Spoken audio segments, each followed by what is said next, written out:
Salut à toutes, salut à tous, bienvenue dans le supplément de Tech Café. C'est le supplément de l'épisode 360 qu'on enregistre le 2 avril 2024. Je suis ravi de vous retrouver et puis vous connaissez maintenant la vocation des épisodes suppléments, c'est que si vous voulez l'essentiel de l'actu tech, vous écoutez l'épisode hebdomadaire, donc c'est l'épisode précédent dans le flux du podcast. Et si jamais vous n'en avez pas assez de nous entendre parler, mais aussi parler de tech, eh bien vous pouvez écouter le supplément qui revient sur des infos qui étaient peut-être moins incontournables, mais qui méritent malgré tout qu'on s'y attarde un petit peu.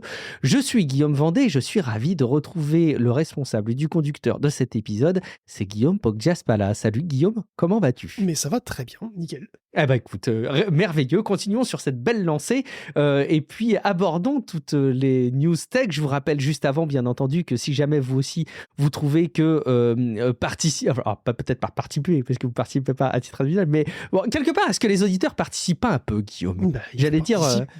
en réagissant, en mettant des commentaires et des étoiles, ils participent, c'est ça. bien sûr que oui. Et même, j'allais dire, s'ils n'étaient pas là pour écouter, est-ce qu'il y aura encore un podcast ? Tu vois, si on était que tous les deux à parler au bout d'un moment, donc voilà, donc vous participez et merci de participer. Mais si vous voulez participer encore plus, vous pouvez aller sur patreon.com/techcafé et nous soutenir financièrement et vous aurez en échange un flux pour écouter Tech Café dans votre app de podcast habituel sans la pub. Donc vous pourrez, en plus de nous soutenir, profiter de cette petite contrepartie. Et puis, vous pouvez discuter entre vous et avec nous sur le serveur Discord, techcafé.fr/Discord. C'est un petit raccourci qui vous amène directement sur le serveur Discord de Tech Café. Et puis, vous avez aussi plein d'autres liens et les articles qui sont cités pour les sujets qui sont abordés dans les épisodes sur techcafé.fr. Vous pouvez même déposer des petits commentaires sur techcafé.fr. C'est pour notre plus grand plaisir qu'on en prendra connaissance et qu'on pourra éventuellement les relayer. N'oubliez pas non plus de nous évaluer sur Apple Podcasts, Podcast Addict ou nous laisser des petites étoiles sur Spotify. Dans cet épisode, on va donc vous parler de plein d'autres sujets que Guillaume a sélectionnés. Alors parfois, c'est difficile pour moi de les rattacher derrière des thématiques bien précises. Je dois te le confesser, Guillaume, mais après tout, peu importe. On va le dire, voilà, surtout sur celui-ci, je trouve. Mais en tout cas, plongeons-nous dans ces news, telle une piscine à balles. Tu vois, imaginons que chacune des petites balles, c'est une petite news. Plongeons dedans sans autre forme de procès. Et on va commencer par quelque chose qu'on ne voit plus, Guillaume. On est en 2024 et il y a vraiment quelque chose, on n'est plus habitué à ça. Quelque part, ça fait bizarre, ça fait figure d'exception. C'est quoi cette distribution d'applications, de logiciels de suite Office sans abonnement ? Non mais attends, Guillaume, c'est pas possible. C'est un 1er avril, ça, non ? Écoute, on va commencer l'épisode avec du vintage, voilà. C'est fou, avec du ça. vintage, effectivement, et ceux qui aiment pas les souscriptions, ça existe, hein. Et Microsoft, même lui, il est bien obligé à son corps défendant de leur proposer une offre. C'est pour ça qu'il va exister, attention, tenez-vous bien, un Office 2024. Et oui, un Office qui résidera sur votre propre machine et que vous pourrez utiliser sans rien verser chaque mois, peut-être même sans Internet, comme aux temps anciens, comme à l'âge obscur des disques en plastique. Incroyable, n'est-ce pas ? Alors bien sûr, Microsoft indique bien que cette version exotique sera uniquement dédiée à des cas extrêmes et exceptionnels, un usage de niche pour les marginaux. Les gens normaux et bien éduqués, bien entendu, vont utiliser Office 365 comme Dieu l'a voulu. Office 2024 sera mis à jour pendant 5 ans, et après, vous pourrez quand même l'utiliser, j'espère. On connaît pas les prix, et bon, l'inflation, tout ça, je crains le pire, mais bon, peut-être pas. Et oui, c'est le vintage revient en force, écoute, on commence cet épisode avec ça, et on va peut-être parler aussi d'un autre truc que t'as pas vu depuis longtemps, enfin si, en fait on en voit partout, mais c'est ça qui est vraiment rigolo, c'est les vinyles. Les vinyles, c'est doublement vintage, les vinyles, c'est même 40-tage, voire 60-tage. Les ventes continuent de croître et de dépasser allègrement celles des CD. Même pas. Même pas. Je vois énormément de populations très jeunes qui kiffent les vinyles. Tu sais que c'est des cadeaux de personnes de mon entourage, ils veulent des vinyles. Alors, les chiffres US d'ailleurs sont marrants. Il y a 43 millions de vinyles qui ont été vendus en 2023. C'est 6 millions de plus que les CD, dont les ventes sont eux en recul. Pour eux, sont en recul. Donc, il s'en est vendu 700 000. C'est une tendance qui s'accentue. Ouais, 700 000 CD de moins ont été vendus cette année que l'année d'avant. Mais les Américains ont acheté encore 500 000 cassettes audio l'an dernier, parce qu'apparemment, ils s'en vendent encore, ce qui était absolument incroyable.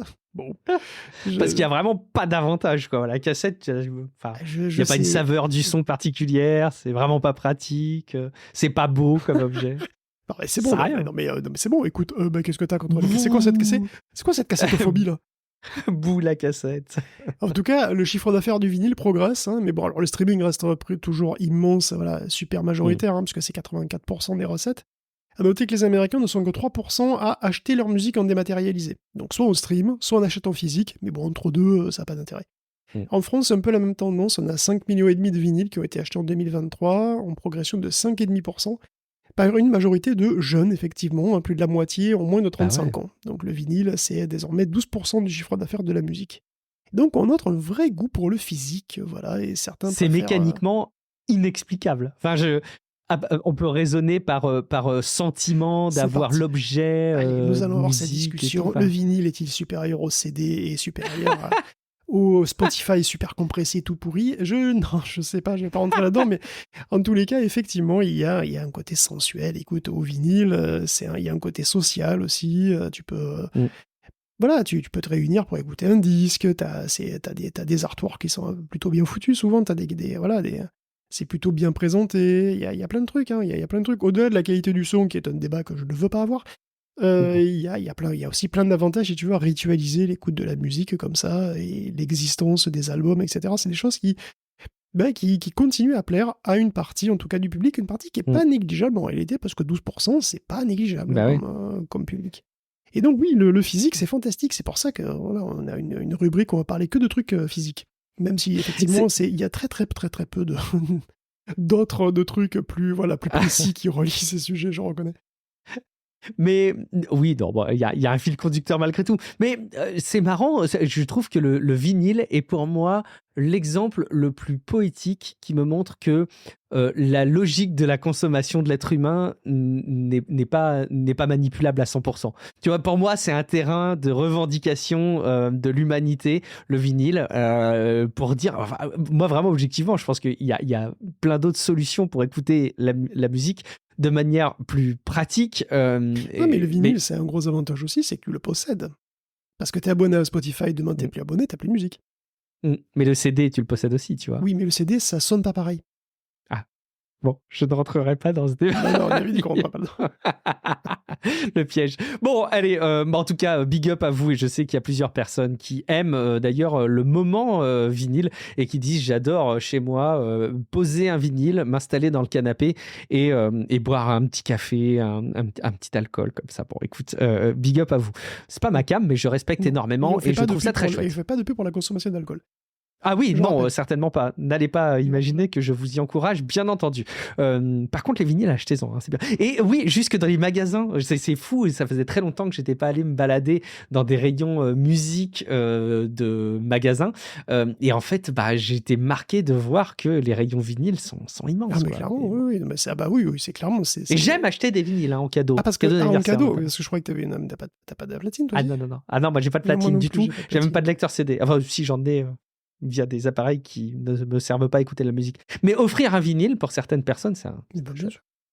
Allez, nostalgie aussi, Guillaume, bientôt peut-être, en tout cas, avec les Hackintosh, ceux qui aiment l'expérience Apple, mais qui ne veulent pas du matériel Apple et qui veulent la beauté de la configuration du PC. Oui, c'est un truc que j'ai jamais essayé dans ma vie. Alors, parmi vraiment beaucoup d'autres trucs, finalement, que j'ai jamais essayé. C'est vrai que ce serait marrant que tu essayes. C'est vrai que j'ai jamais essayé d'installer macOS sur un PC. Sans doute parce que je ne vois pas vraiment l'intérêt de le faire. Mais bon, néanmoins, ça a été une véritable vogue pendant la décennie passée parce que les Mac avaient des processeurs Intel, pas forcément des configurations incroyables. Et c'est vrai qu'il y a eu une grosse vogue de ce truc-là. Et ça risque fort de disparaître avec les dernières versions de macOS, en particulier macOS Sonoma, qui a viré des pilotes qui restaient des versions du système pour les CPU Intel, et qui étaient cruciales pour l'installation. Donc il est toujours possible de faire des Hackintosh avec Ventura, mais évidemment, rester bloqué sur une version spécifique, c'est mort à long terme. Et donc les Hackintosh sont peut-être en voie de disparition. Alors même si c'était pas mon truc, c'est vrai que je trouvais ça rigolo. C'est toujours rigolo de faire des trucs pas prévus, de faire des trucs interdits. Non, c'est comme l'alcool. On ne fait pas la publicité de trucs interdits. Ça peut être mal interprété ce que je dis. Je préfère vous inciter à installer un Hackintosh qu'à consommer trop d'alcool. Je sais que sans doute. Mais bon, c'est vrai qu'avoir un PC surpuissant qui tourne sur macOS, oui, c'est pour un Mac plus puissant qu'un Mac en quelque sorte. Oui, c'est vrai que ça peut être sympa. Et c'était vraiment la raison des gens que les gens avaient pour faire ça, quoi. C'est vrai que désormais les CPU Apple sont de plus en plus puissants, les logiciels de plus en plus matures, et peut-être que la pertinence des Hackintosh n'en est que de plus en plus réduite. Ouais, effectivement. On continue toujours dans une rubrique matériel, mais pas le matériel tout beau qu'on achète ou qu'on configure soi-même, mais le matériel qu'on peut réparer, Guillaume, parce que la loi la réparation fait l'objet de configuration légale dans l'Oregon. Ouais, l'État de l'Oregon passe lui aussi sa loi pour le droit à réparer, c'est la SB 1596, alors ça sonne tellement bien ça, SB pas très sexy. C'est juriste, c'est vraiment des poètes. Ça veut dire quoi, SB J'ai pas du tout regardé. J'arrive même pas à faire de blagues avec ça. J'ai strictement cuillé.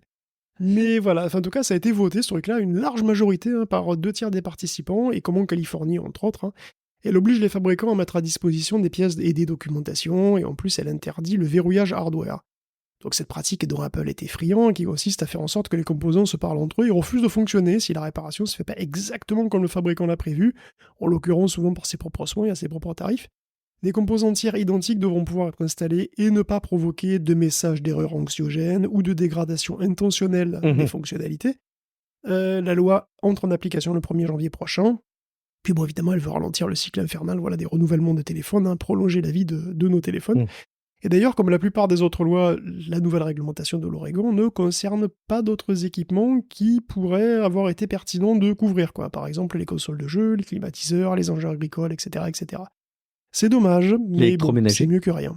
Et, non plus, effectivement, je crois. Ouais. Donc voilà, c'est toujours des lois, il y a beaucoup de domaines, effectivement, qui ne sont pas couverts par ces lois, pour des raisons ou d'autres, on va dire. Bon, pour les trucs et les équipements médicaux, on peut éventuellement le comprendre. Bon, après, c'est pour les trucs agricoles, c'est discutable, on va dire. Donc il y a plein, il y a encore du boulot à faire, mais enfin, évidemment, c'est quand même pas dans la bonne direction. Ouais, puis je pense que c'est une étape, il ne faut pas voir ça comme une finalité et un aboutissement. Je pense que le smartphone est assez emblématique de la catastrophe en matière de non-réparation parfois. Mais je ne doute pas une seconde que si ça convainc et qu'on voit des changements, ça va s'étendre à plus d'appareils. On va en Chine, Guillaume, où la voiture électrique a commencé à s'installer à la fois dans les usages et dans les marchés, sauf que le prix les prix prennent cher des voitures électriques. Les prix prennent pas si cher que ça, justement, c'est ça qui est bien. Oui, au contraire, à l'inverse, oui. C'est vrai que la Chine, c'est pas pareil, c'est un pays qui est très différent. La preuve, là-bas, les prix ils baissent, donc c'est vraiment très très différent d'ici. Et puis, paradoxalement, ça rend pas mal de gens très très vénères. La Chine, elle est dans une période délicate économiquement. La croissance est très faible, le chômage est élevé, et les salaires stagnent au mieux, et les consommateurs dépensent moins. Alors, quand on est dans un secteur qui est ultra concurrentiel et qui vend des trucs chers, c'est pas facile. Et c'est le cas du marché de la voiture électrique qui a explosé en Chine ces dernières années, avec plein de marques qui font plein de modèles 2 qui sont parfois très luxe, et qui se vendent pas bien. Et du coup, les prix baissent beaucoup. Alors vous me direz, c'est super. Sauf que c'est super si vous venez pas déjà d'acheter une voiture dont le prix a baissé de 20% en une semaine. Et même si vous voulez acheter, c'est emmerdant aussi parce que vous achetez quand Quand est-ce que vous pourrez être sûr de ne pas perdre de l'argent? Tout ça, ça énerve les consommateurs, et pourtant, c'était assez inévitable parce que le secteur de la voiture électrique, il a connu une croissance fulgurante ces 5 dernières années. Ça a été porté par un gros soutien du gouvernement, puis par une économie chinoise qui marchait sur l'eau, en tout cas jusqu'à il y a peu. Et ça, c'est fini. La croissance est en nette baisse cette année, surtout par rapport à 2022 et avant. D'ailleurs, les subventions à l'achat ont cessé en 2022. Et il y a même des boîtes qui ont reçu l'appui de géants comme Baidu, c'est le cas de WM Motors, ou de Tencent pour Highways, qui sont carrément à court d'argent, et il y a des boîtes comme Singulato ou Lefdevo qui sont carrément en faillite.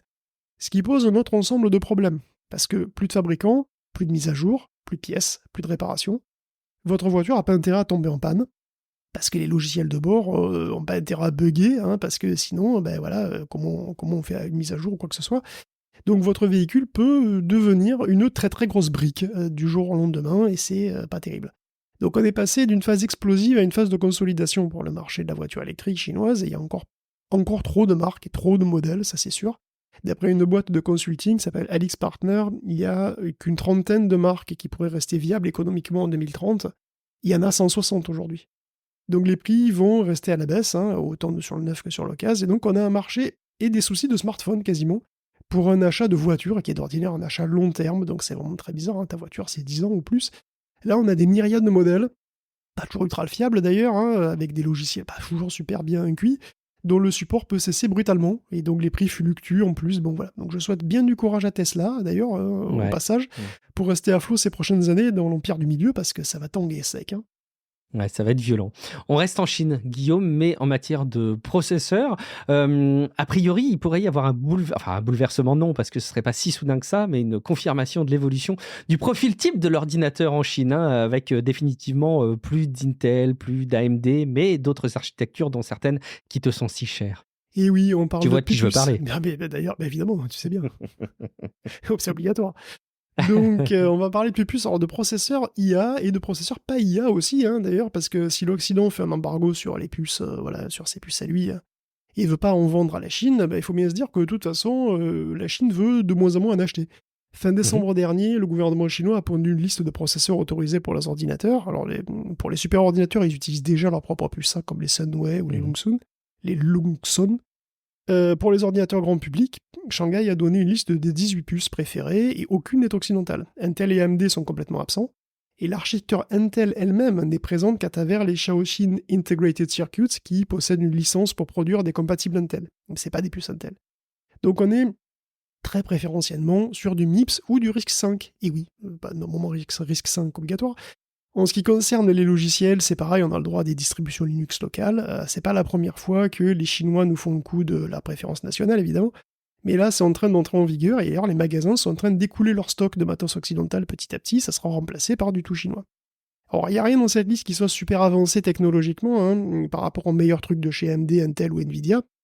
Ça, c'est sûr, hein, c'est pas des trucs, c'est pas une bête de course.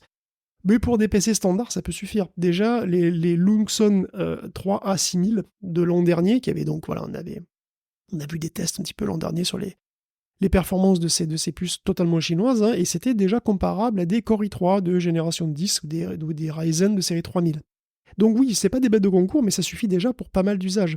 Et donc c'est une architecture MIPS, hein, c'est pas du tout de l'Intel, hein, c'est du MIPS à 2,5 GHz, sur 4 cœurs, enfin en tout cas les processeurs, donc les grand public c'est du 4 cœurs, avec des registres de 156 bits comme de la VX, avec un analogue de l'hyperthreading, hein, comme chez Intel ou AMD, et on a des configurations qui vont de 2 à 32 cœurs. Donc ça peut prendre des proportions qui sont assez correctes, même pour des configurations assez costauds, et c'est pas ridicule du tout. Surtout que ça progresse vite, parce que la génération 6000, donc cette génération-là, dont on vient de parler, elle est très très largement meilleure, genre presque 2 fois quand même, que la génération 5000. Alors, c'est sûr que question puissance brute, c'est pas ça. C'est vrai, si on passe dans le domaine de l'intelligence artificielle, hein, les performances sont très très importantes, hein, dans ce truc-là. Mais bon, il n'y a pas que ça. Les performances, c'est pas 100% du problème. Il y a déjà, il y a tout simplement la disponibilité. Parce que en Chine, on n'a pas accès, hein, aux puces Nvidia de dernière génération. Et même en Occident, il n'y en a pas pour tout le monde, des puces Nvidia. Donc, Et après, il y a le prix. Et toutes les boîtes qui voudraient se lancer, on passe 150 millions à mettre dans un serveur H100 ou B200, ou que sais-je. Donc on sait que Huawei, par exemple, va certainement offrir les meilleurs GPU pour l'IA du pays, c'est probable, et qui seront d'ailleurs bien moins chers que les Nvidia, mais même là, ils pourraient être bien loin du prix plancher. Parce qu'en réalité, ce qui est marrant et ce qui est assez intéressant aussi, c'est que, oui, comme on disait pour les Russes avec les jeux vidéo, là, il y a pas longtemps, l'épisode hebdomadaire. Le vide laissé par les Occidentaux va être comblé par tout un tas de boîtes qui vont essayer plein de choses. Et en particulier, des accélérateurs IA petit budget. Et donc, il y a une boîte qui s'appelle Intellifusion, qui veut se lancer avec... Ça fait un peu has-been. Intellifusion. Pardon. Ouais. C'est un télévision, peut-être ça me fait penser à la marque de la console que j'avais quand on était petit. Ah, mais c'est pour ça. C'est pour ça. Oui, et encore, c'est pas Intellifusion 2000. Ça aurait pu... mais donc, ils veulent... Super Intellifusion. Ils veulent lancer des accélérateurs qui s'appellent les Deep Eyes. Bon, ça, c'est pareil aussi, on sait pas trop, mais...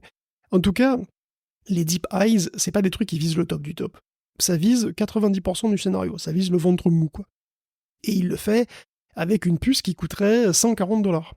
Alors ok, pour ce prix, vous n'aurez pas un équivalent du H100, hein, ça ne serait pas dans le top, mais vous aurez dans les 48 à 96 teraops, en 8 bits ils disent, soit à peu près autant qu'Intel estime nécessaire pour commencer à faire quelque chose en local sur ton PC. Voilà, c'est la spécification du AIPC, c'était 40 teraops, a priori. En tout cas, les Deep Eyes seront purement chinois, donc c'est des puces qui sont fabriquées localement, qui utiliseront l'architecture libre RISC-V, qui seront utilisables en cluster pour accélérer l'inférence et l'entraînement aussi, et qui seront vendus à des prix planchers. Alors bien sûr, vous n'allez pas pondre un GPT-5 ou un GPT-6 avec ces trucs-là, ça va être même avec une nuée de Deep Eyes, vous allez avoir beaucoup de mal à faire des trucs, des modèles fondation vraiment super puissants, mais c'est pas le sujet. Encore une fois, on vise 90% des scénarios, on vise la bedaine, le ventre mou. Et donc des modèles bien plus modestes, et il y a des quantités d'usage pour des modèles qui sont plus modestes. La génération d'images, c'est beaucoup moins de puissance. La génération de voix, de musique, l'inférence en local pour des petits modèles de langage, des systèmes de vision, ce que tu veux. Et donc, il y a peut-être un segment de l'IA budget, qui va d'ailleurs pas immédiatement menacer Nvidia, même si lui aussi vise un petit peu le edge computing comme ça, avec ses Jetson ou ses GPU mainstream, tout simplement. Mais bon, il est clairement devenu, Nvidia, la cible à abattre pour à peu près tout le monde, pour à peu près tous ceux qui fabriquent des puces. Voilà, c'est vraiment clair. Et d'ailleurs, on peut embrayer là-dessus, parce que on sait déjà, de toute façon, voilà, que les gros, comme Google, Microsoft, Meta ou Amazon, ils ont leur puce à eux. Ils ont leur TPU, ils ont leur Maya, ils ont leur MTIA, ils ont leur Trainium, dans le cas d'Amazon, ils ont leur solution maison. Bon, AMD, il a sa propre solution, il veut imposer les Radeon Instinct, et Intel, ils ont les puces Gaudi, qui veulent aussi là-dessus. Qualcomm a ses NPU, qu'il intègre de toute façon un système sur puce, qui vend sur ses PC ou sur ses futurs PC, et puis sur ses téléphones, et ça fait déjà un bon paquet de trucs différents. Tout ça, donc ouais, c'est compliqué, évidemment, parce qu'à chaque fois, c'est un hardware différent, c'est une architecture différente. Et donc c'est pour ça que c'est organisé, pour essayer d'unifier un petit peu tout ce bordel, c'est d'organiser un consortium de plusieurs entreprises autour de UXL.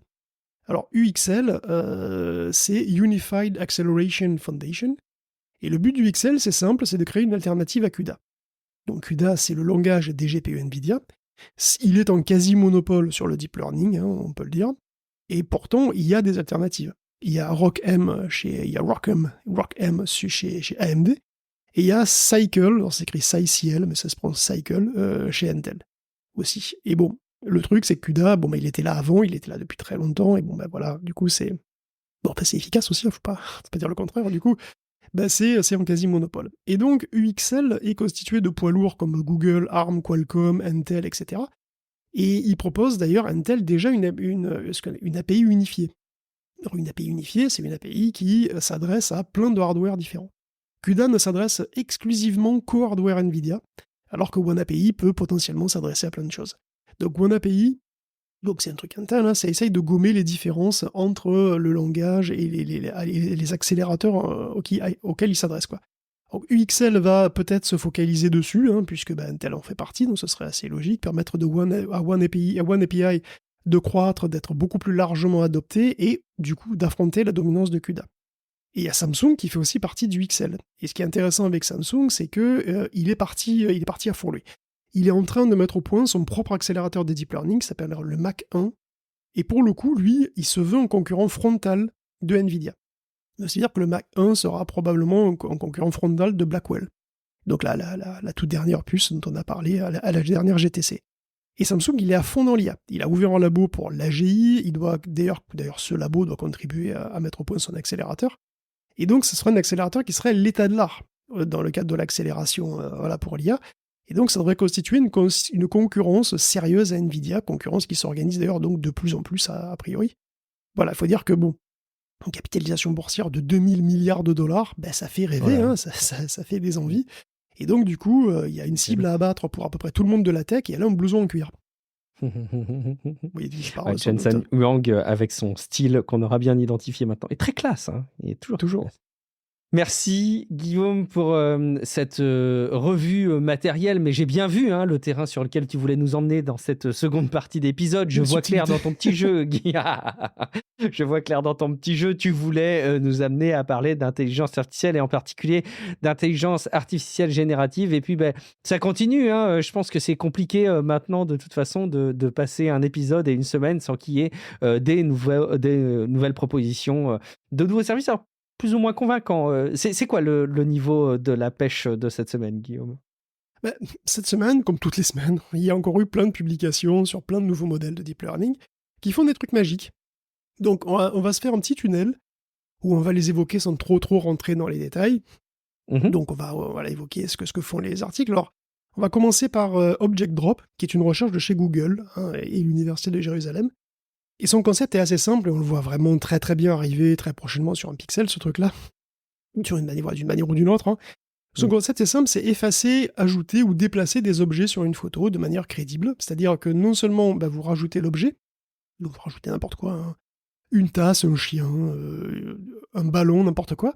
Mais vous rajoutez aussi ces effets sur l'environnement, c'est-à-dire les ombres, les reflets, voilà, et tout ça, c'est reproduit.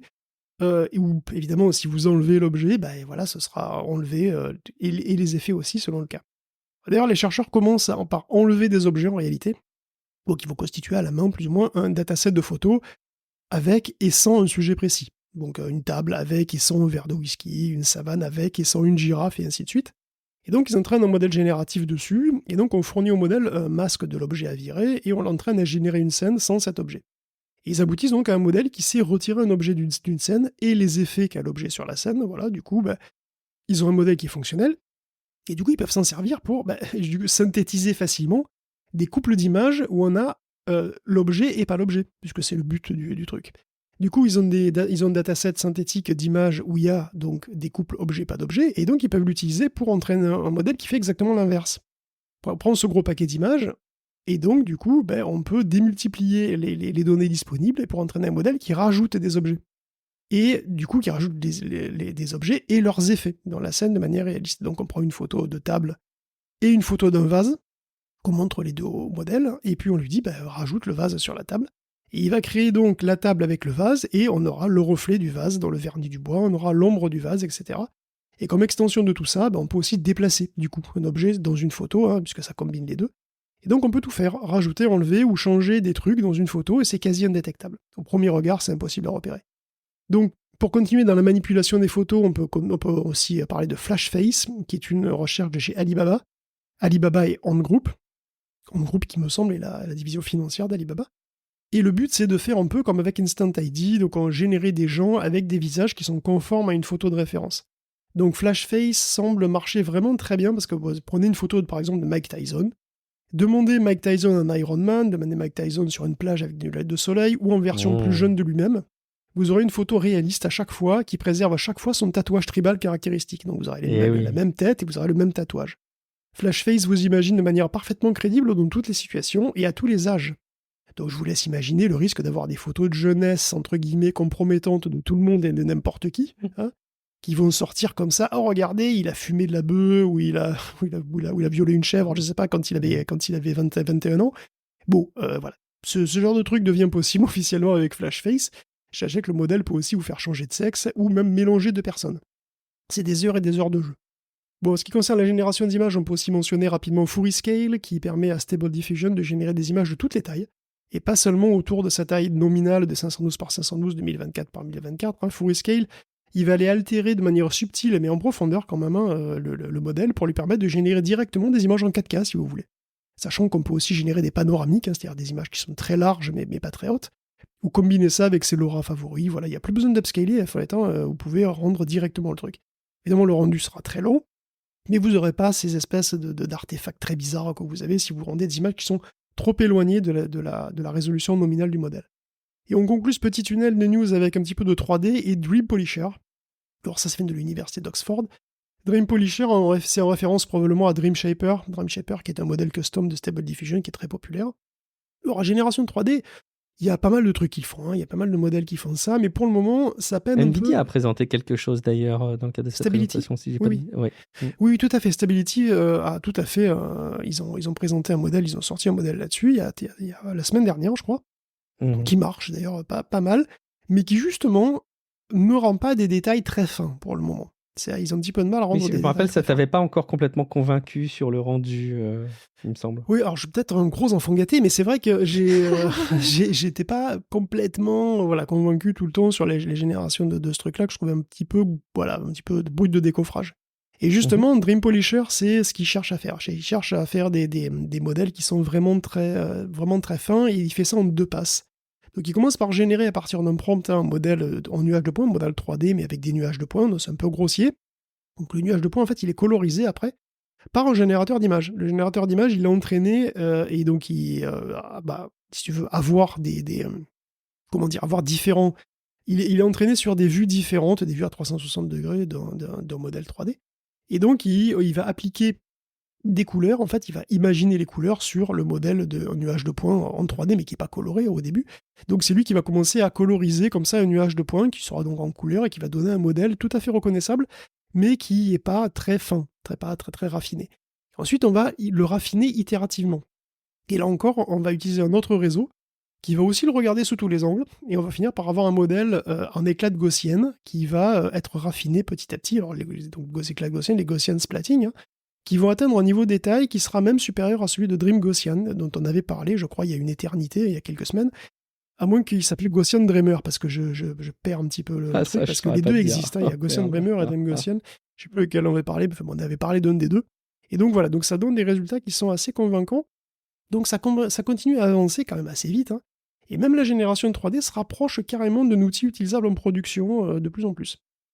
Magnifique, on verra quels sont les cas d'utilisation. Et puis tu voudrais nous attirer notre attention sur la gestion du niveau de détail, justement, Guillaume, des rendus. Et oui. Donc on va encore un petit peu parler de Gaussian splatting, une technique qui continue à se raffiner. Donc, on a vu plein de raffinements des Gaussian splatting depuis la première fois où on en avait parlé, hein. Donc les Gaussian splatting, c'est des manières de faire des photos en volume. C'est-à-dire, c'est des manières comme... Alors avant, il y en avait les nerfs, c'était très lourd, très compliqué. Les Gaussian splatting sont beaucoup plus légers, et ça permet de prendre une photo, vous prenez plein de photos d'un endroit, et puis vous le laissez, donc vous le mettez dans un algorithme, qui est un algorithme de machine learning en réalité, hein, même si c'est pas un truc de deep learning, c'est un algorithme de machine learning qui va donc vous pondre une scène en 3D dans laquelle vous pouvez vous déplacer, vous pouvez regarder sous tous les angles, qui va constituer vraiment une photographie volumétrique de la scène d'origine. Et en fait, on avait vu qu'on avait la possibilité d'animer le truc. Il y avait aussi des versions 4D en quelque sorte, c'est-à-dire des vidéos volumétriques dans lesquelles on pouvait se déplacer. Et on a vu qu'on pouvait même rajouter de la physique. Parce qu'en fait, à la base, finalement, les Gaussian splatting, c'est des nuages de points. Bon, après, c'est des points qui ont des formes qui sont un petit peu différentes, hein. On dit que c'est des Gaussian en 3D, donc en fait, c'est des sortes d'ellipsoïdes comme ça, qui sont plus ou moins transparentes, etc. Ils se superposent, et finalement, ces nuages de points, vous pouvez les utiliser pour avoir une idée volumétrique de chaque objet. Et du coup, si vous donnez une physique au Gaussian splatting, vous avez des objets physiques. On avait vu qu'on avait des Gaussian splatting en physique. Vous pouviez, par exemple, faire tomber des objets, les déformer, les déchirer, etc. Et donc ça, c'est assez pratique, et ça permet d'entrevoir quand même des applications qui se rapprochent de ce qu'on a sur des moteurs 3D plus classiques, hein, on va dire, qui sont à base de polygones, comme Unreal Engine, etc. Mais bon, même si c'est un net progrès par rapport au Nerf, ça reste quand même assez lourd, globalement, hein. Ça reste des trucs, surtout pour des scènes complexes qui demandent énormément de Gaussian, et qui demandent énormément de points, des scènes à grande échelle. Quand on fait des zooms arrière, par exemple, je sais pas, il faut imaginer, vous avez une ville, vous faites un zoom arrière comme ça, donc vous partez du niveau de la rue, puis après vous avez plusieurs buildings jusqu'à une partie de la ville. Là, vous avez un nombre de Gaussian colossal, et évidemment, ça devient très vite fatigant quand même pour la carte graphique, tout ça. Et pourtant, vous allez me dire, oui, mais moi, je vois ça tout le temps dans les jeux vidéo. Moi, j'ai joué à Spider-Man il y a pas longtemps, je suis parti dans une ville... Je vois ça tout le temps dans les jeux vidéo, par exemple, dans Spider-Man. Ouais, mais totalement. Je veux dire, tu pars, t'es au niveau de la rue, tu te balances dans les... tu te balances au building, tu vois à perte de vue, tu vois la ville avec les buildings au loin, etc. Genre, c'est totalement fluide, ça choque plus personne. Et tout simplement parce que tous les jeux vidéo 3D du monde, sauf Minecraft, ont un système de gestion du niveau de détail. C'est-à-dire qu'ils possèdent plusieurs versions pour chaque objet de la scène avec plus ou moins de polygones. Et puis c'est pareil pour les textures, hein. Les textures existent en plein de résolutions différentes qui sont stockées en mémoire vidéo. Et puis, au plus un objet est loin, au plus il sera rendu de manière grossière avec moins de polygones et des textures moins fines. Et de toute façon, comme il est loin, vous ne verrez pas la différence. Donc les jeux peuvent du coup se permettre d'avoir des distances de vue très importantes sans mettre la machine à genoux. Enfin, tous les jeux, sauf Minecraft. Voilà, qui met une machine moyenne à genoux en ayant une distance de vue qui n'est même pas la moitié de celle de Skyrim. Puisque cet abruti gère toujours tous les cubes, quelle que soit la distance. Voilà. Ce blaireau n'a pas de gestion du niveau détail. C'est pour ça que ça rame autant Minecraft, si vous avez une distance de vue importante. Et oui, 13 ans que ce jeu existe, 10 ans que Minecraft appartient à Microsoft, et 10 ans que la boîte de logiciels number one du monde n'a pas été foutue de mettre en place le niveau de détail dans Minecraft, qui est son jeu le plus populaire, hein, je le rappelle quand même. Hein. Ni même un moteur de rendu correct d'ailleurs, hein, je comprends pas, ça me dépasse. Il y a moyen de le modder, tu nous avais expliqué. Justement, à quel point complètement. Oui, sachez que ce que Microsoft est trop feignant pour faire, la communauté le fait à sa place. Il y a Distant Horizon. C'est pour ça qu'ils le font pas. C'est qu'après tout, si tu veux vraiment que ce soit... Non, mais c'est honteux. Là, pour le niveau de détail, il y a Distant Horizon, qui est un mode qui transfigure Minecraft en permettant de voir à des kilomètres. Comme quoi, c'est possible. Et je parle même pas des shaders qui existent depuis une petite décennie, mais bon, voilà. Enfin, en tout cas, je sens que je m'égare. Revenons au Gaussian splatting. Des Chinois ont donc eu cette idée lumineuse, que Microsoft n'a toujours pas eu, hein. Désolé, j'arrête. Décidément. D'utiliser cette technique avec les Gaussian splatting. Donc ils maintiennent plusieurs niveaux de précision dans leur représentation, 3 ou 4 en général. Donc avec le niveau 0, le plus grossier, vous avez droit à la même scène, hein, mais flou, tout simplement, parce que vous avez des Gaussian. Vous enlevez énormément de Gaussian, donc vous n'en avez plus beaucoup. Donc vous avez votre image, mais elle est floue. Mais c'est pas grave, parce que de toute façon, on utilise cette représentation que pour des portions qui sont loin de la caméra. Et pour faire tout ça, ils commencent par faire un truc qui est assez classique, hein. Il faut une subdivision de l'espace en octries. Donc un octrie, en fait, c'est une structure hiérarchique de l'espace. Vous divisez hiérarchiquement l'espace. En fait, c'est assez simple. La raison, elle est très simple, hein. Imaginons que vous vouliez faire la même chose en 2D. Donc vous raffinez votre carré de manière hiérarchique. Et en réalité, ce qui se passe, c'est que vous avez votre carré, il faut imaginer votre carré, voilà, vous les divisez en 4 carrés égaux. Voilà, vous mettez 4 carrés dans les carrés, voilà, vous voulez 4 carrés plus petits, puis chacun de ces carrés, vous le divisez encore en 4 carrés égaux, etc. Et donc, vous avez donc un raffinement multi-échelle, comme ça, de votre carré. Et c'est assez pratique comme division de l'espace. Pourquoi ? Parce que si un point n'est pas dans un des plus gros carrés, vous savez qu'il est dans aucun raffinement de ce carré-là. Et donc, pour localiser un point, on raffine, on va aussi profondément qu'on veut dans les petits carrés, mais on raffine finalement pas plus que nécessaire, et puis on s'arrête souvent assez vite en réalité dans cette hiérarchie-là. Et donc, faire un octrie, c'est pareil, mais pour les cubes, pour les espaces. Donc, un cube est subdivisé en 8 cubes égaux, et ceux-là sont aussi subdivisés en 8 cubes égaux, d'où le oct de octrie, tout simplement. Et donc, cette structuration de l'espace permet de savoir assez vite où on se trouve pas, en fait. C'est surtout ça l'idée, c'est d'éliminer des grosses parties de l'espace assez rapidement, cette idée-là. Et donc, c'est utile pour savoir où sont les gaussiennes dans l'image, et voilà, dans quel cube elles sont, quoi. Hein. Et donc, dans quel cube elles sont, et est-ce que ce cube, il est loin ou pas. Et en fonction de ça, on va en ficher une version de la scène ou une autre, et on va donc éviter énormément de gaussiennes, qui représentent des détails que de toute façon, on voit pas. Et grâce à ça, les scènes complexes s'affichent jusqu'à 5 fois plus vite, et d'autant plus qu'on a des plans d'ensemble très très larges. Alors évidemment, si vous êtes dans une pièce de 10 mètres carrés, bien gérer le niveau de détail, on s'en fout, hein, mais par contre, dans un open world, c'est absolument crucial de gérer le niveau de détail. C'est ça qui fait que le jeu est faisable ou pas, en fait. Donc petit à petit, les gaussiennes se rapprochent d'une utilisation pratique crédible, hein, parce qu'on commence à avoir effectivement des outils et des techniques qui sont les mêmes un petit peu que celles dans le jeu vidéo traditionnel, et qui viennent compléter le rendu de base, qui font que ça commence à devenir de plus en plus crédible qu'on utilise ça dans des vrais projets, quoi. Alors on verra sans doute pas sur PlayStation 5, mais qui sait ce que le futur nous réserve, hein. Donc voilà. On espère qu'il n'y a pas des développeurs de Minecraft qui nous écoutent, ou peut-être si d'ailleurs, il y a peut-être des personnes qui sont dans la maintenance de Minecraft qui nous écoutent. Alors c'est peut-être pas forcément leur faute à eux, hein, mais c'est bien la faute de quelqu'un. Un cahier des charges, si tu veux. Mais bon. J'avoue, bon, ok. Très bien, on continue avec l'intelligence artificielle générative, et là, Guillaume, c'est un rapport toujours compliqué. Ouais, semaine après semaine, on suit l'apparition de nouveaux outils super puissants et leur évolution jusqu'à devenir quasi mainstream, hein, comme ça, évidemment, comme là. Et bon, donc suffisamment robuste, hein, pour être utilisé en production, et évidemment, ça pose toujours plein de questions, hein, sur les métiers, sur la nature même du média, hein, de tous les médias, hein, graphisme, musique, modélisation de 3D, doublage, tout ce que tu veux. Et donc oui, là, c'est toujours une relation très délicate. Et encore la semaine dernière, d'ailleurs, la BBC avait annoncé qu'elle voulait utiliser de l'IA pour la promotion de la prochaine saison du Doctor Who.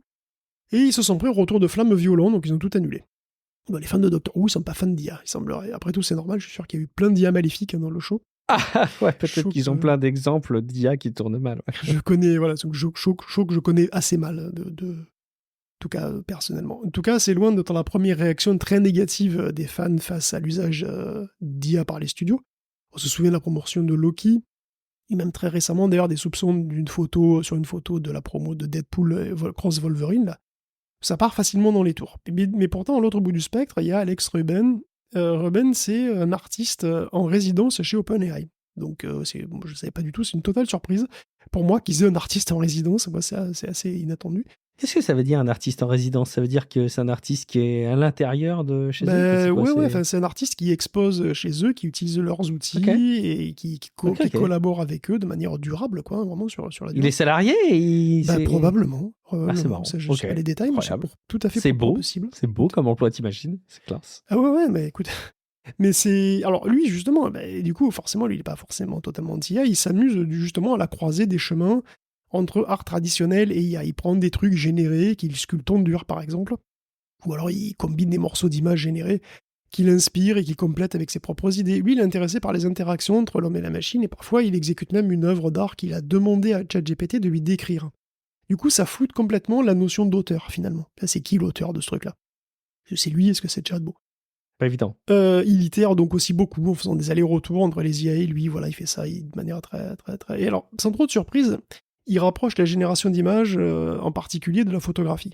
C'est un argument qu'on avait déjà eu nous-mêmes, hein, d'ailleurs, donc on va pas redévelopper ici en détail, mais disons que la photo elle-même avait aussi été mal reçue en son temps, et qu'il n'était pas pensable à l'époque, hein, que quelques décennies plus tard, il puisse y avoir des des photographies artistiques, et voilà, des photographes professionnels qu'on considère comme des artistes, alors que ça nous paraît aujourd'hui tout à fait naturel. Donc il nie pas non plus que ça va faire disparaître des boulots, par contre. Hein. Et d'ailleurs, la photo a fait disparaître elle-même pas mal, hein, parce qu'il y a plus personne qui peint un tableau publicitaire, tu vois. Une affiche publicitaire, il n'y a plus personne qui peint dessus, et plus personne ne dessine un produit pour en faire la pub dans un journal, ça n'existe plus. Mais il y a d'autres choses qui existent, alors bon, voilà. Et puis il dit aussi que on est déjà inondé d'images, on était déjà inondé d'images avant Midjourney, hein, de toute façon, et qu'il y avait déjà des gens qui arrivaient à sortir du lot, hein. Ça sera pareil pour lui dans ce nouveau contexte. Hein. Lui qui est artiste professionnel, entre guillemets, mentionne aussi que la question de ce que c'est que l'art, de toute façon, ça reste constant et depuis toujours, et que c'est finalement assez personnel. Est-ce qu'une banane scotchée sur un mur, c'est une œuvre d'art vraiment? Pour qui? À quel degré de participation d'IA? Est-ce qu'on peut mettre la limite entre... Voilà, pour dire qu'une œuvre d'art a été faite par un humain ou pas, et quelle est sa valeur? C'est des trucs qui sont assez personnels pour lui. C'est des questions qui sont loin d'être résolues, hein, qui sont pas trop mon domaine, je dois bien l'avouer. On ne fait que commencer à les aborder. Et puis, il y a d'autres questions qu'on ne fait que commencer à aborder. Et je pense que ce n'est pas arbitré avant un moment. C'est les cas d'usage et l'appropriation par le grand public des outils comme ChatGPT. Et puis surtout, la crédibilité qu'on lui accorde, Guillaume. Ouais, on parlait des 200 millions d'utilisateurs de ChatGPT. Je crois on les a mentionnés dans l'hebdo. Quelques petites news à leur propos, quelque part, et puis au propos de ChatGPT aussi, en général. Donc on a quelques statistiques un peu plus précises aux États-Unis. Donc il y a 23% des Américains qui ont déjà utilisé le chatbot, et c'est 7 points de plus que l'an dernier. Donc c'est en progression sur toutes les tranches d'âge, avec des différences très notables, bien sûr, hein, puisqu'il y a 43% des jeunes, entre guillemets, de 18 à 29 ans, mais seulement 6% des aînés, donc de 65 ans et plus, qui l'ont utilisé. Au plus on a fait d'études, au plus on est susceptible d'aller voir chez OpenAI. Donc il y a 37% des diplômés d'université contre 12% de ceux qui ont fait que le lycée. On y va à 20% pour travailler, à 17% pour apprendre des choses, et à 17% aussi pour le fun. Un pourcentage qui monte à 31% chez les jeunes, et ça dans tous les cas de figure. Donc là encore, c'est en progression, et c'est surtout une progression nette pour le boulot, globalement. Donc il reste 34% des adultes américains qui n'ont jamais entendu parler de ChatGPT, et ceux qui l'utilisent font en général pas trop confiance, surtout en ce qui concerne les élections. 38% ne lui font que peu ou pas du tout confiance, 10% un peu, et 2% seulement lui font plutôt complètement confiance. Donc des chiffres qui sont pas sensiblement différents entre démocrates et républicains d'ailleurs sur ce plan. Donc un usage de ChatGPT qui tend à se normaliser, mais avec méfiance, et c'est plutôt une bonne chose d'ailleurs. Le Congrès a décidé d'interdire le copilote de Microsoft, qui est un GPT maquillé, hein, sur les machines des élus. Donc là, c'est plutôt un souci de faire... c'est plutôt pour la fuite de données qui va sur des serveurs extérieurs comme ça, pour des hommes politiques, c'est pas très prudent, donc c'est pas vraiment un problème de fiabilité. Par contre, pour le maire de New York, c'est vraiment un problème de fiabilité. Alors, Eric Adams a voulu un chatbot pour MyCity, qui est le site de la ville, hein, donc le chatbot propulsé par les services de Microsoft. Donc c'est encore une sorte de copilote, et donc de GPT déguisé. Et qui s'est illustré par sa formidable incompétence, apparemment. Donc il raconte énormément de conneries. Et en particulier en matière juridique. Alors ça illustre bien le danger de ces trucs qu'on répète d'ailleurs à longueur d'épisode. Hein. Ils hallucinent trop souvent et c'est pas détectable si t'es pas déjà connaisseur du sujet. Moi par exemple, j'y connais que dalle en truc juridique. Et en particulier sur le local à New York, hein, t'imagines bien. Donc si le bot me dit, comme il l'a déjà fait, que je peux ouvrir un restaurant qui accepte pas le cash, ben je vais le croire. J'ai aucune idée moi si c'est interdit ou pas. Bon, il se trouve que c'est interdit. La défense de la mairie, c'est de dire, c'est une bêta, c'est marqué d'ailleurs, hein, et puis il a déjà répondu juste à des milliers de gens. Et oui, c'est sûr, il est bien possible qu'il ait eu raison 90% du temps, mais 10% de conneries, ça annule toute sa pertinence dans la vraie vie, en fait, hein, ce pauvre chatbot. Donc c'est quand même assez étrange d'ailleurs que l'outil soit sorti dans cet état, parce qu'il y a quand même des moyens de faire, alors il y a plein de moyens en plus d'aller faire chercher des données qu'il ne connaît pas un chatbot. Bing fait ça tout le temps, hein, de toute façon. Personne n'a testé ce truc plus de 5 minutes, hein, j'imagine, c'est un peu bizarre. Ah, c'est bizarre dans la mise à disposition, effectivement, ça aurait mérité peut-être des tests un peu plus approfondis, je sais pas. À croire qu'il y a eu une volonté de surfer sur une forme de hype. Guillaume, penses-tu on continue à parler de chat GPT. Oui, avec une étude de Stanford sur l'usage de ChatGPT par les scientifiques, qui est intéressante à 2 titres. Alors la première, c'est qu'elle met en évidence que oui, les scientifiques utilisent ChatGPT pour rédiger leurs appréciations d'autres travaux scientifiques. La revue par des pairs, hein, comme on dit, qu'on envoie, donc on envoie un article proposé à la publication à des experts du domaine, qui sont sans lien avec l'auteur, et selon s'ils pensent de la production, elle sera ou non publiée. Donc cette revue prend du temps, parce que ça consiste à lire attentivement un papier parfois très poilu, et à y dénicher des erreurs, donc on peut pas juste le survoler, hein, donc c'est du boulot et c'est pas payé. C'est un peu ingrat, même si c'est nécessaire évidemment au processus scientifique, hein, il faut bien que les recherches soient contrôlées par quelqu'un, et par qui d'autre hein, que des gens qui sont parfois pas très nombreux, hein, qui sont familiers du sujet, qui sont toujours très pointus. Alors comme c'est long, compliqué et ingrat, et que les chercheurs manquent toujours perpétuellement et désespérément de temps, ben la tentation est grande de déléguer une partie du travail, surtout à un robot qui juge pas et qui parle de ça à personne. Mais comment le détecter ? Donc, et là, on revient au problème épineux de détecter de la prose générée par un chatbot au milieu de textes naturels, entre guillemets. On sait que c'est très difficile parce que les chatbots parlent, en tout cas, nous imitent très bien. Parce que c'est leur boulot, hein, finalement, de nous imiter. Donc, l'approche des gars de Stanford, c'est là que c'est doublement intéressant, ça va être une approche stylistique. Parce que ChatGPT, il a un style. Il a un style pourri, peut-être, mais c'est un style. Et c'est pas forcément celui d'un scientifique moyen. Ils ont fait plusieurs essais, ils ont regardé la fréquence des verbes, des noms et des adjectifs qui revenaient le plus souvent dans les rapports sur des articles soumis à des conférences sur le deep learning, justement, avant et après l'apparition de ChatGPT. Ils ont trouvé rien qui cloche pour les verbes et les noms. Par contre, le profil statistique des adjectifs a changé en 2023. Et ChatGPT est sorti fin 2022. On trouve une résurgence statistiquement improbable d'adjectifs comme notable, versatile, méticuleux, innovant, complexe, louable. Et bien sûr, on peut utiliser ces mots. Bien sûr, il y a plein de gens tout le monde utilise ces mots, moi-même, hein, mais c'est des mots qui sont 10 à 35 fois plus utilisés en 2023 qu'avant. Et ça, c'est quand même bizarre. Et puis franchement, ce sont des mots qu'on imagine carrément assez bien se retrouver dans des rapports pondus au kilomètre par ChatGPT. Il y a aussi un autre indice, ChatGPT ne cite pas les collègues. Alors que les scientifiques, oui. Ils citent et se réfèrent systématiquement aux travaux antérieurs. Donc un plus grand nombre de citations est corrélé avec un usage moins probable de GPT.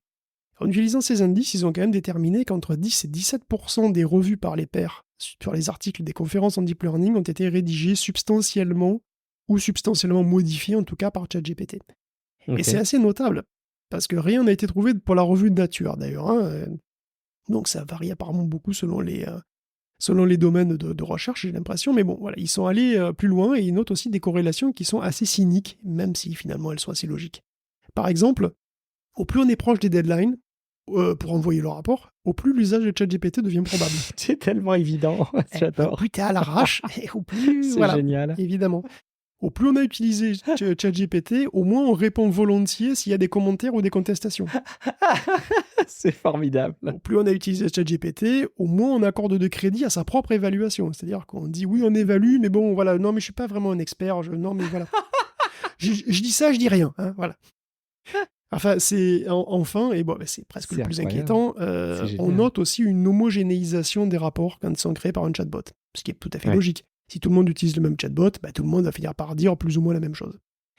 Et alors, c'est heureusement là loin d'être complètement généralisé, pour le moment. Cela dit, l'IA aura, comme dans tous les domaines, hein, et comme on en a parlé d'ailleurs dans un autre supplément il y a peu, un impact aussi sur la recherche, et au-delà, sur tout ce qui découle de la recherche, c'est-à-dire sur tout. C'est vrai. Ça promet, j'aime cet avenir que tu nous dépeins, Guillaume, qui est une tendance, hein, encore une fois, c'est pas généralisé, mais c'est une tendance qu'il faut identifier. Une autre tendance, Guillaume, c'était une espèce d'obsession, là aussi, de la part des chercheurs, d'aller retirer des petits morceaux des modèles de langage, couche par couche, hein, un petit peu comme si on allait comme ça découper des petites tranches de cerveau pour voir si ça continue à fonctionner. Oui, mon hobby, c'est la lobotomie. Non, mais c'est vrai. Effectivement, c'est très, très chelou. Je suis désolé. Non, oui, c'est vrai que ça devient un thème récurrent ici. Hein. Alors après, c'est aussi parce que ça a l'air de se confirmer. Et les modèles de langage, les gros en particulier, sont très redondants. Donc il y a beaucoup de redondance, en fait. Il y a beaucoup de poids qui ne sont pas forcément très utiles, apparemment, dans tous ces poids, dans toutes ces couches. Apparemment, il y a des poids qui ne sont pas très utiles. Alors cette fois, c'est une recherche de méta, donc de Fer en particulier, en collaboration avec Cisco et Zifra, qui confirme, j'ai l'impression, ce qu'on avait dit en se basant sur un article chinois qui voulait raccourcir les modèles de langage. Donc je sais pas si tu te souviens, on avait parlé de ça il n'y a pas très très longtemps. Donc les modèles de langage qui sont un empilement de couches, on rappelle, donc des couches qui se passent, donc vous rentrez une phrase, puis après voilà, vous avez donc des résultats intermédiaires comme ça qui se relaient, qui passent à travers des couches successives, donc vous avez des résultats intermédiaires qui se baladent jusqu'au bout où on peut lire le résultat final, et donc chaque couche change plus ou moins ce résultat intermédiaire, et les chercheurs chinois avaient constaté que certaines couches ne changeaient pas des masses en réalité ce résultat. L'idée c'était donc de virer les couches jusqu'à un certain point, et donc on conserve un modèle pas trop débile, mais plus petit. Et c'est toujours ça de gagner, vu les ressources que ça demande, ces gros machins. Et les chercheurs de méta, ils font exactement la même chose. Mais ils rajoutent en plus un système de réparation. Donc ils regardent aussi à quel point les différentes couches d'un modèle de langage influent sur le résultat, alors sur le résultat intermédiaire, sur le résultat final. Et ils constatent un comportement qui est assez intéressant, qui est partagé par les lamas et les Mistral, mais pas par les Qwen, ce qui est assez rigolo. Donc si on les lobotomise petit à petit, je sais, c'est gore, je sais, mais... C'est-à-dire, on les lobotomise, mais on fait quand même attention. On enlève que les morceaux de cerveau qui servent le moins. Servent à rien. Les couches les moins influentes. Donc attention.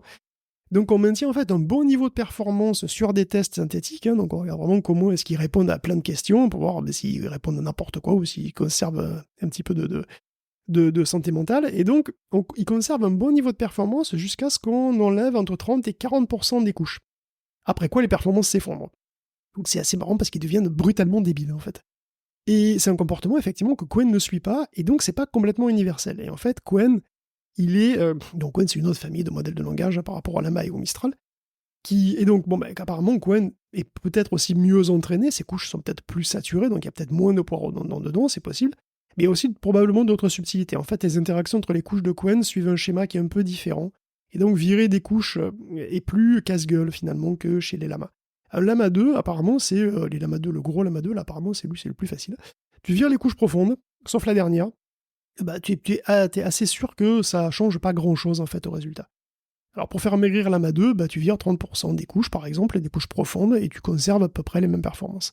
Alors, est-ce qu'on pourrait faire mieux encore pour pas cher ? Est-ce qu'on pourrait guérir, finalement, un petit peu le modèle avec un petit traitement post-opératoire ? Eh bien oui, apparemment, il suffit de fine-tuner le modèle pour lui redonner un petit coup d'entraînement. Tu lui redonnes un petit coup d'entraînement après coup. Donc tu coupes les couches, tu vois, avec au scalpel, là tu viens. Tu le lobotomises, puis après tu lui réapprends à fonctionner. C'est exactement ça, tu lui lobotomises, après tu refais des cours pour lui réapprendre les trucs qu'il a un petit peu oubliés. Voilà. Et parce que voilà, tu coupes. Quelle horreur. C'est ça, tu coupes les couches, donc il va prédire un peu moins bien les mots, puis après tu fais une petite séance de rattrapage pour lui remettre un peu les idées en place. C'est un peu la technique d'une baffe à un sucre quand même. Hein. C'est violent, mais pour l'instant il n'y a pas de déclaration universelle du droit des IA, donc on s'en fout. Profitons-en. Et ça marche pas mal en fait, le fine-tuning qui peut être en LoRa, en fait, qui peut être donc fait à pas cher, quoi, pour résumer. Ça améliore bien les performances sur des tests synthétiques, et donc le comportement est plus uniforme aussi sur les divers tests et sur la perplexité aussi, donc finalement ça marche pas trop mal, et donc c'est une méthode de compression finalement qui est indépendante de celle de la compression des poids, dont on parle assez régulièrement ici. Donc on peut les cumuler, c'est-à-dire qu'on peut virer les couches qui sont pas assez bien remplies. Après, on fait un petit tuning pour rattraper au maximum la précision qu'on a, voilà. Et puis après, on lui compresse les poids encore violemment sur 8, 4 ou 5 bits, ce que vous voulez. Et du coup, tout ça, ça peut être cumulé pour avoir des modèles qui sont toujours plus petits. Et qu'on peut aussi évidemment le voir différemment, parce que ça peut être, apparemment, ces recherches, ce convergerait, parce que ça, c'est encore un autre indice, comme quoi les modèles actuels n'utilisent pas les poids qu'ils ont de manière optimale. Et donc ça veut dire aussi qu'il y a une marge de progression significative en termes d'apprentissage. C'est-à-dire qu'ils ont appris beaucoup de choses, mais qu'on peut leur apprendre encore plein de choses. Et ça à taille et donc à coût constant. Donc si on résume, entre les mélanges d'experts, les redondances des couches, la compression des poids, les réseaux ternaires, les expérimentations sur les diverses versions sur les nouvelles architectures comme Mamba, etc., vous commencez à percevoir à quel point on est encore au tout début de tout ça, et à quel point les modèles vont encore évoluer et se développer, et que c'est encore quelque chose qui est vraiment foisonnant et qui est pas vraiment mature en fait, qui est encore en pleine explosion. Voir que c'est si peu mature dans la techno et de voir déjà ce que ça apporte et ce que ça change, c'est assez dingue et ça laisse songeur pour la suite quelque part. Où tu vas nous reparler, Guillaume, de l'open source. Allez, une nouvelle ode à cette philosophie du développement. Non, mais Guillaume. c'est plutôt des coups de gueule. C'est carrément plutôt des coups de gueule.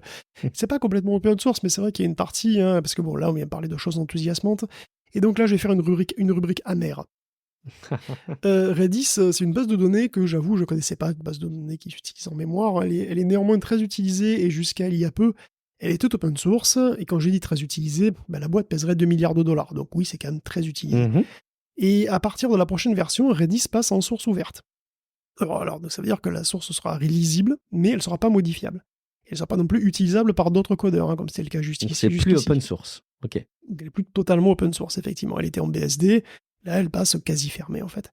Et c'est loin d'être la première, puisque MongoDB, Elastic ou HashiCorp ont fait pareil. HashiCorp, il cherchait même un acheteur. Hein, il a fait une IPO en 2021. Bon, c'est une bonne stratégie pour faire plus de pognon, sans doute, mais bon, voilà, ils se sont développés grâce à l'open source, hein, ces boîtes. Ils ont trouvé des clients avec ça, des clients qui les ont aidés à débugger leurs produits, et quand tout ça est bien mûr, tu coupes l'accès, tu gardes tout pour toi, et voilà, tu fais du pognon avec, c'est pas très sport. Redis, c'est plus open source, donc il pourrait revenir plus cher à ses utilisateurs. Fedora et OpenSUSE se tâtent d'ailleurs pour se débarrasser des logiciels qu'ils utilisent. C'est d'autant plus envisageable qu'il y a déjà des forks de la version actuelle et qui restent en BSD, hein, pour le moment. Et donc, parce que là, c'est encore possible, bon, on verra comment ça va tourner. Mais c'est vrai que les gros changements en amont sur des logiciels de base comme ça, et qui sont des fondamentaux en fait, hein, des fondamentaux comme VMware par exemple, ça peut carrément mettre en faillite tout un business. Et c'est ce qui risque de se passer avec Broadcom et VMware. Alors on avait parlé, hein, je ne sais pas si tu te souviens, de l'acquisition monstre de VMware par Broadcom, 67 milliards de dollars quand même, donc une acquisition historique, hein, quasiment, une folie, hein, une somme de malade qu'il faut rentabiliser maintenant. Et donc on était déjà inquiet pour ça, on s'est dit, avec ce qu'ils ont dépensé, ça va chier pour les clients de VMware, pour là, a priori. Ça a pas raté, puisque là, ça part en cacahuète, hein, ou en noix de cajou, je sais pas. En tout cas, Broadcom veut du gros pognon, bien frais et bien régulier. Donc, il veut passer tout le monde à la souscription, et bien entendu, il a mis fin à la version gratuite de SXI. Donc, l'hyperviseur gratuit. C'est fini, le gratuit, c'est fini, et puis de toute façon, voilà, c'était déjà limité, mais c'était déjà trop. Que tu sois en particulier une PME ou une GAFAM, de toute façon, c'est pareil, il faut raquer chaque mois, il n'y a plus de licence perpétuelle. Et du coup, il faut raquer même beaucoup plus. Et puis, t'as pas vraiment le choix parce que si t'as construit toute ton infrastructure avec VMware, t'es un peu captif. C'est très coûteux de tout reprendre à la base parce que VMware, c'est un hyperviseur. Donc, c'est le truc qui est en dessous de l'OS. C'est-à-dire qu'il est juste au-dessus du silicium. Donc, c'est vraiment un truc de base, quoi. Et les changements sont soudains. Et les hausses de prix, elles sont entre élevées et exorbitantes. Et c'est à tel point que 4 associations européennes, dont le SIGREF en France, condamnent fermement le comportement de Broadcom. Le SIGREF, c'est une association assez ancienne déjà, qui est une association des plus grosses boîtes et administrations donc, de France, qui sont utilisatrices de solutions numériques. Alors, c'est pas super différenciant actuellement, je pense, hein, utilisatrices de solutions numériques, mais bon, voilà, c'est une grosse asso. Et avec leurs collègues allemands, belges et néerlandais, ils en appellent carrément à la Commission européenne. Hein. Broadcom aurait des pratiques abusives sur des clients captifs qui seraient contraires au principe de concurrence loyale, je cite. Donc, ce serait un abus d'exploitation. Et il faut à tout prix éviter la ponction exorbitante, illégitime et stérile, qui serait quand même de l'ordre d'une quinzaine de milliards d'euros au cours des 24 prochains mois sur l'Union européenne, si Broadcom applique les tarifs qu'il a prévu d'appliquer, quoi. Donc le SIGREF mâche pas ses mots, hein, et le 6P non plus. Alors le 6P, rien à voir avec le robot. 6P, c'est Cloud Infrastructure Service Providers in Europe, donc c'est les prestataires cloud européens, tout simplement. Et eux, les prestataires cloud, vous imaginez bien qu'ils utilisent beaucoup les solutions de virtualisation, et en particulier celles de VMware, et même à 75% en réalité. Chaque machine invoquée dans le cloud, c'est une machine virtuelle VMware, souvent. Donc dans certains cas, le prix des licences, donc toutes les licences ont été complètement remaniées, les prix ont pu être multipliés par 12 certaines fois, c'est assez énorme, et donc les providers de cloud, ils sont en panique, et certains pourraient même ne pas survivre. Donc eux aussi appellent la Commission européenne à la rescousse, parce qu'ils affirment que de fait, VMware, et donc Broadcom, doit être considéré comme un gatekeeper. Un gatekeeper comme Google ou Meta. Et parce qu'il aurait une position dominante, et donc il serait donc régulé dans le cadre du DMA comme eux. Comme on parle de Meta et de Google à longueur d'épisode, quoi. Donc la CMA anglaise avait déjà sonné l'alarme un petit peu concernant la possibilité d'avoir des problèmes de position dominante avec cette acquisition, il l'avait vu passer. Alors le PDG de Broadcom, Octane, pour l'instant, il dit que c'est pour mieux innover, tout ça. plus vite et que c'est toujours plus efficace au service de ses clients, tout ça, et qu'il y a des licences qui ont baissé de prix, bon, c'est voilà, mais de toute façon, c'est modérément crédible parce que si t'es prêt à payer 67 milliards de dollars pour une boîte, bah, c'est certainement qu'elle a le monopole de quelque chose et qu'on pourra se rembourser en pressant bien comme il faut des citrons terrifiés qui peuvent pas s'échapper, quoi. Les pauvres citrons. Je vais avoir cette image de citron terrifié chaque fois que je presse ces citrons. Maintenant, c'est horrible. Je vais plus pouvoir percer un citron. Bah oui. Enfin, en tout cas, voilà, on vous tiendra au courant si l'Europe se lance dans encore une autre enquête, mais cette fois sur Broadcom, comme il l'a fait, comme il est en train de le faire sur Apple, sur Apple et Google et Meta, je crois. Donc bon courage aux prestataires cloud, parce que c'est long une enquête de l'Union européenne. Hein. Une bonne année. Oui, j'en doute pas. Et on va terminer cet épisode avec une nouvelle qui va en peiner plus d'un, je pense. Hein. C'est l'arrivée lente, mais a priori assez certaine, Guillaume, de la pub dans Discord. Aïe, aïe, aïe. Oui. Ben alors, en fait, c'est une rubrique où je parlais d'autres trucs. Voilà, je parlais encore de tristesse, d'amertume et d'inquiétude pour l'avenir sur des plateformes. Sur plusieurs plateformes importantes qui sont de qualité ou qui furent de qualité. Et c'est vrai que moi, j'avais vu passer aussi la mort de Vice. Enfin, la mort pour moi de Vice, parce que je veux dire, Vice, techniquement, on n'est pas mort. Hein, mais en pratique, son électroencéphalogramme est plat. Et parce que moi, je suivais ce site depuis un petit moment. J'ai repris plusieurs news de Vice, d'ailleurs, de Motherboard. Absolument. Je t'en souviens certainement. Absolument. Et de toute façon, il n'y a plus rien qui sort depuis des mois. Motherboard, c'est fini, c'est mort, complètement. Et d'ailleurs, il y a un long article de The Verge qui décrit l'apocalypse de Vice, et qui finalement portait vraiment bien son nom, quoi, Vice. Puisqu'apparemment, Shane Smith, qui était le fondateur de Vice, s'est assuré des milliards de dollars de financement à la tchatch. En concluant des accords douteux, la gestion financière était complètement calamiteuse. C'est triste, parce que c'est même presque banal. Vice produisait du contenu de qualité, et d'ailleurs ça a été récompensé plusieurs fois. Mais la division actualité, financièrement, ça ramait complètement. La boîte était dans le tape à l'œil, elle n'avait pas vraiment un modèle économique durable, c'était secondaire. Donc Smith, c'était un quasi-escroc. Il a été... après, il y a Nancy Dubuc qui est arrivée, qui lui a succédé, mais qui n'a pas vraiment fait mieux. Smith s'est concentré sur l'autopromotion. Dubuc, elle, il connaissait pas grand-chose aux médias. Et il y a une constante, par contre, c'est que les patrons avaient des salaires de footballeurs, alors que Vice a eu du mal à payer ses factures à temps et à payer ses journalistes et ses pigistes comme il faut, quoi.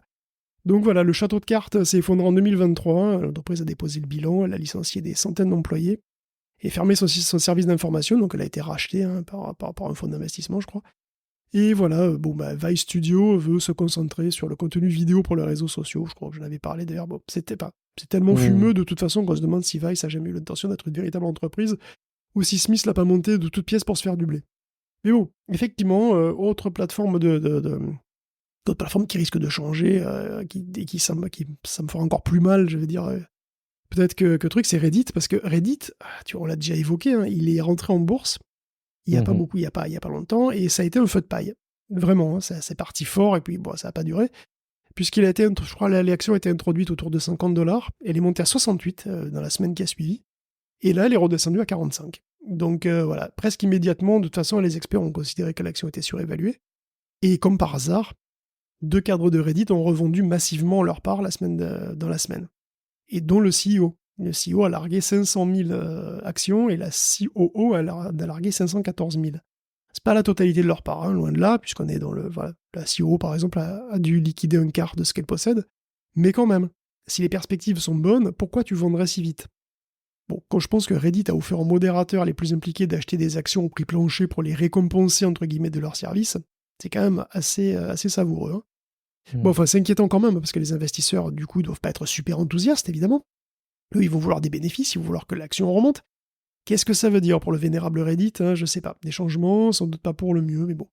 Et c'est vrai, on peut clôturer effectivement cette amère fin d'épisode avec ce que tu disais, mentionnant que Discord va lui aussi mettre de la pub, afficher de la pub et donc changer massivement de cap, parce qu'il a résisté pendant des années à ça, mais apparemment les réalités économiques sont trop fortes, et puis voilà.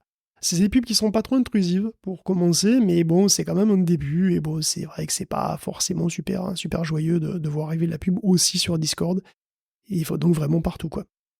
Dommage. Et en même temps, la pub, c'est aussi un modèle de rémunération qui aide, on le sait, une partie de ces entreprises. C'est pas forcément réjouissant parce qu'on appréciait aussi, je pense, que Discord en soit protégé.